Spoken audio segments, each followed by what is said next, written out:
Olá, em primeiro lugar eu quero agradecer o convite da Rede Pedagógica para estar aqui conversando com vocês sobre o tema da educação de surdos e libras. Meu nome é Edeilce Buzar, eu sou doutora em Psicologia Clínica e Cultura, mestre em Educação, especialista em Educação Especial, pedagoga e psicóloga, com uma experiência na educação de surdos há mais de 30 anos, trabalhando desde os anos iniciais, no ensino fundamental, até o nível em que me encontro atualmente, que é na educação superior. Sou professora da Universidade de Brasília, no curso de Pedagogia, ministrando a disciplina Escolarização de Surdos e Libras. Bom, eu pensei em alguns pontos para a gente começar esse nosso bate-papo, esse nosso mini curso sobre a educação de surdos e libras. O primeiro ponto que eu considero fundamental é a gente compreender sobre que perspectiva estamos falando de surdez. Porque dá para você trabalhar com diferentes pontos de vista sobre a surdez. Acontece que eu vou pegar os principais pontos de vista, que é o ponto de vista clínico e a perspectiva socioantropológica da surdez. Da perspectiva clínica, você tem que perda auditiva se traduz enquanto uma dificuldade para ouvir determinados sons. E essa perda, ela pode ser bilateral, ela tem que ser bilateral para ser considerada uma surdez, parcial ou total, de 41 decibéis, aferida por audiograma, que é um exame realizado por fonoaudiólogos. Então, para fazer o diagnóstico de surdez, você tem que consultar um otorrinolaringologista e fazer os exames com o profissional da fonoaudiologia. Uma outra perspectiva que me interessa muito trabalhar é a perspectiva de cunho socioantropológico. Eu gosto muito de uma definição que tem no decreto 5626, de 23 de dezembro de 2005, que diz que pessoa surda é aquela que tem perda auditiva, compreende e interage com o mundo por meio de experiências visuais, manifestando sua cultura, principalmente por meio da língua brasileira de sinais, Libras. Então eu gosto desse conceito que ele primeiro traz a pessoa e não a audição para o primeiro lugar. Não é uma questão de negar que a pessoa tem uma perda auditiva, ela tem uma diferença no biológico, ela tem uma perda auditiva, mas a partir daí ela consegue compreender e interagir com o mundo por outras vias essencialmente visuais. E aí também esse conceito eu gosto que ele traz a questão da cultura e coloca a língua de sinais como principal ponto da cultura surda. Então, uma outra lógica, a gente trabalha com uma lógica da diferença e não da deficiência. No caso da pessoa surda, uma diferença linguística, uma diferença cultural e a surdez como diferença. Então, eu não vou trabalhar com vocês perspectiva clínica de surdez. Eu vou trabalhar com a perspectiva social, socioantropológica.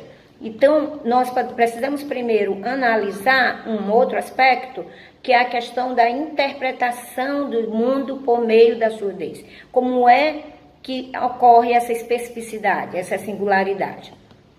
É o seguinte, como é que as crianças aprendem a se comunicar? A partir das interações sociais. Uma criança ouvinte vai aprender a se comunicar oralmente a partir das interações sociais. E as crianças surdas, formas comunicativas que se darão por outras vias de significação, vias visuais, basicamente. Pode ser por gestos espontâneos, expressões faciais, corporais. E se essa criança surda tiver contato com outra pessoa surda ou com uma pessoa fluente em Libras, ela pode se comunicar pela língua de sinais propriamente dita. No entanto, é importante destacar, que na maioria das vezes, após diagnosticar a surdez, a família é orientada por profissionais da área de saúde a não utilizarem gestos, a não falarem com seus filhos em língua de sinais para não atrasar a linguagem. Mas de que linguagem nós estamos falando? Parece que só temos uma língua, é a língua oral, e falar outras línguas prejudicaria essa língua. Então, muitas famílias começam um penoso e artificial caminho rumo ao aprendizado da língua oral. Acontece que nem sempre essa empreitada consegue ser bem sucedida e acaba por ser desenvolvida uma comunicação caseira, que, a meu ver, contribui bastante para o processo de desenvolvimento da linguagem da pessoa surda. Os gestos utilizados pela criança surda e sua família servem para a posterior aquisição da língua de sinais. O importante é que essa criança consegue se comunicar, interage no seu meio com as demais pessoas, sente-se compreendida. Então, daí a relevância da criança poder estar envolta em situações comunicativas da mesma forma que as demais crianças. Então, é importante que a gente mexa, que a gente reorganize, reinvente essa situação social com crianças surdas, para que não desencadeie um atraso de linguagem, um atraso cognitivo que sai emocional. Dessa forma, o que eu quero que fique evidente para vocês é que a aceitação da surdez, a singularidade da surdez, a especificidade da surdez passa pelo fato de que os olhos, não o ouvido, constitui o aspecto principal e as vias colaterais de desenvolvimento dos sujeitos. Então, é o olhar que nos interessa enquanto professores, no trabalho com as pessoas surdas, porque o olhar é o principal meio de comunicação de surdos com o mundo. Pelo olhar é possível perceber afeto, medo, preconceito, indiferença. É pela via do olhar que esse sujeito desenvolve a sua mediação com o mundo. É nesse olhar, então, que deve haver todo o investimento por parte dos que convivem com eles. Por isso, é tão importante que a comunicação utilizada por essas crianças, por essas famílias, seja incentivada e não proibida, pois será fundamental o processo de construção do pensamento da criança surda.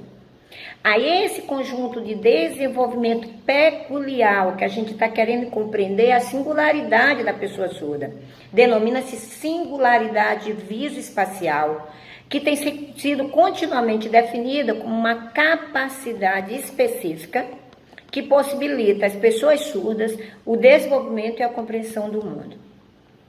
Assim, é de suma importância que as crianças surdas possam desenvolver a linguagem por meio da língua de sinais, considerando que essa é a língua natural, e sua aquisição vai permitir o processamento e o fortalecimento de outras funções psíquicas.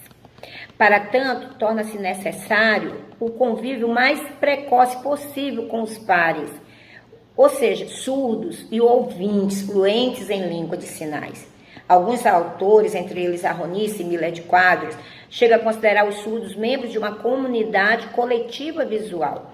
E eu corroboro com esses autores, pensando na educação, eu acredito que a construção de estratégias essencialmente visuais vai influenciar completamente a capacidade de abstração e construção do conhecimento pelo sujeito surdo.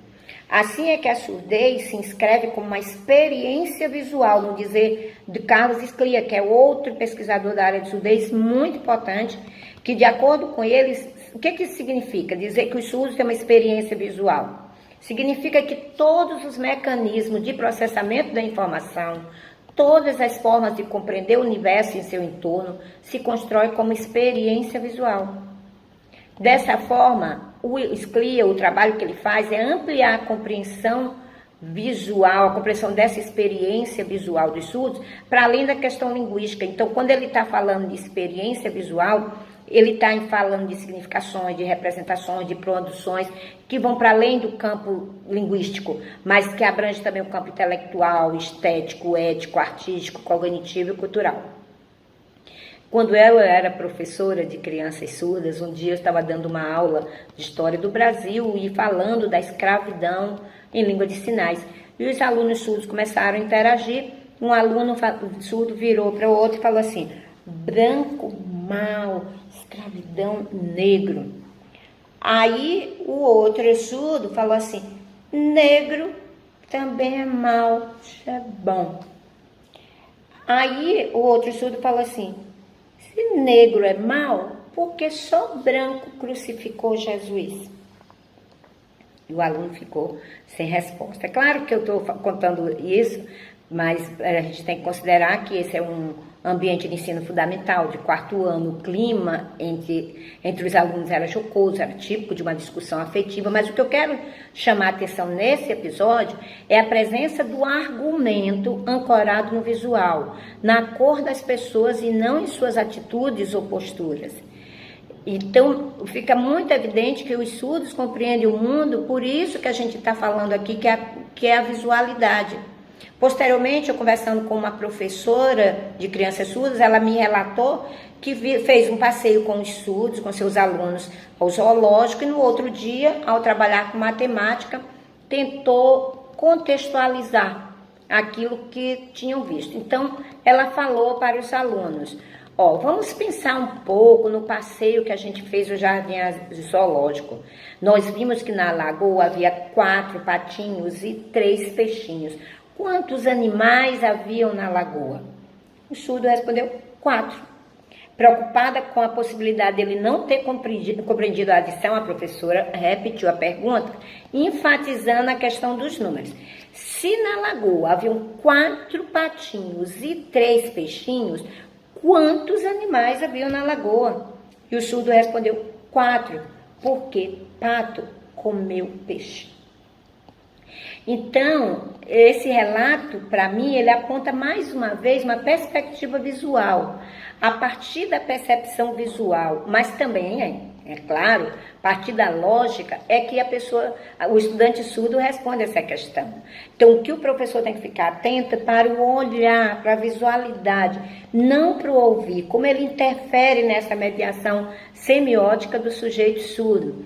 Então, fica evidente assim que as pessoas surdas possuem uma capacidade visual, espacial, e é nesse campo que a educação tem que trabalhar.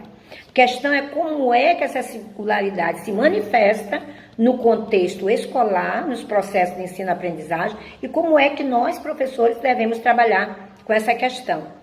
Eu fiz uma pesquisa em uma escola pública com crianças surdas e um dia, observando uma aula de língua portuguesa, a professora avisou aos alunos surdos que eles iam estudar palavras com a letra P. Então, pediu que cada aluno falasse uma palavra com P, e aí os alunos foram falando pia, passarinho, tentando colaborar com a construção e ampliação de outras palavras, também significativas. A professora perguntou: mas como é o nome daquele lugar que quando tá calor a gente gosta de mergulhar? Os surdos não entenderam, então a professora resolveu fazer um gesto com a mão, desenhando um retângulo no ar. O aluno respondeu: nadar. E a professora falou: não, é piscina. O aluno respondeu: é igual. Deduzindo que o aluno não estava entendendo os conceitos, a professora começou a explicar o que era nadar, natação, piscina, e o aluno insistindo: é igual, é igual, é igual. A resposta do aluno surdo está fortemente marcada pelo visual, mais uma vez, especificamente pela Libras.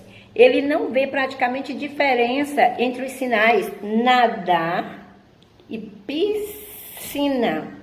Então, é o olhar e não o ouvido quem vai influenciar na mediação semiótica do sujeito surdo. Nessa mesma sala de aula, onde a professora estava trabalhando vocabulário, e ela deu um livro com vários desenhos para que os alunos escrevessem os nomes.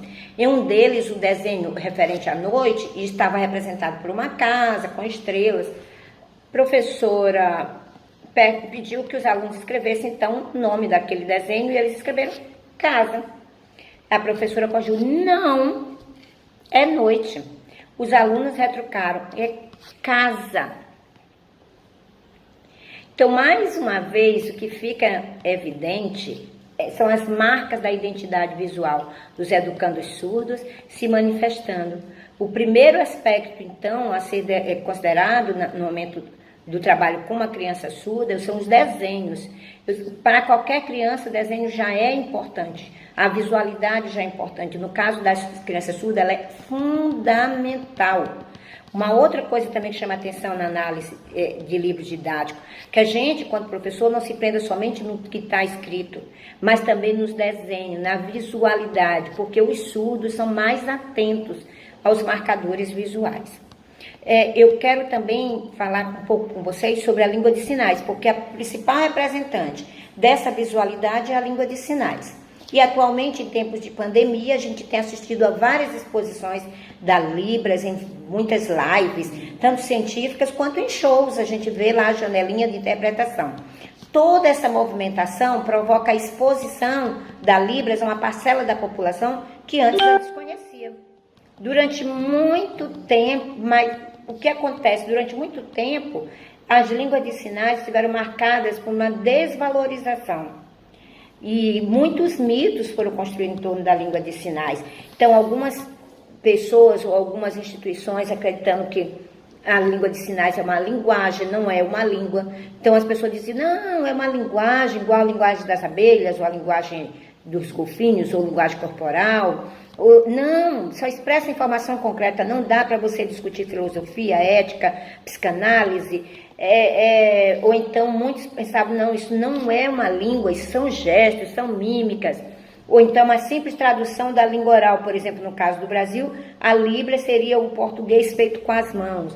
Alguns achavam, não, eles fazem desenhar no ar. Outros, não, é porque a língua de sinais é universal. Gente, tudo isso é mito. Cada país tem a sua língua de sinais. Não há universalidade na língua de sinais. Então, o que acontece? A gente precisa compreender e conhecer os estudos. Desde 1960, onde ocorreu o primeiro estudo linguístico da língua de sinais, nos Estados Unidos, pelo linguista William Stowe, há uma mudança de paradigma com relação à língua de sinais. Uma mudança radical, porque ele era linguista e resolveu estudar a comunidade surda, seu modo de comunicação lá nos Estados Unidos. E comparou com outras línguas e percebeu que a língua de sinais tinha as mesmas características das demais línguas. Que características são essas? Unidades mínimas que vão se organizando para formar unidades complexas. Níveis linguísticos como fonologia, morfologia, sintaxe, semântica e pragmática. Língua de sinais tinha tudo isso. E aí ele escreveu um livro, escreveu um dicionário com os sinais da língua de sinais americana, e um dos argumentos dele é que a língua de sinais e a comunidade surda fazem parte de uma cultura. Então, a partir desses estudos, linguistas de outros países começaram a estudar a língua de sinais, inclusive aqui no Brasil, que na década de 80 começa a ser estudado por Lucinda Ferreira Brito. Mas o que são línguas de sinais? São línguas criadas pelas comunidades surdas a partir da modalidade espaço-visual. Elas utilizam como canal de comunicação os movimentos, os gestos, expressão facial, corporal. A entrada da informação se dá basicamente pela visão. Aqui no Brasil, a língua de sinais é chamada Língua Brasileira de Sinais. Por alguns chamada de Libras e por outros de LSB. Então, o que eu vou falar para vocês agora é um pouco dos mecanismos de produção de sinal. Como é que se faz sinal? Se produz sinais. Primeiros articuladores que eu quero falar são os articuladores manuais.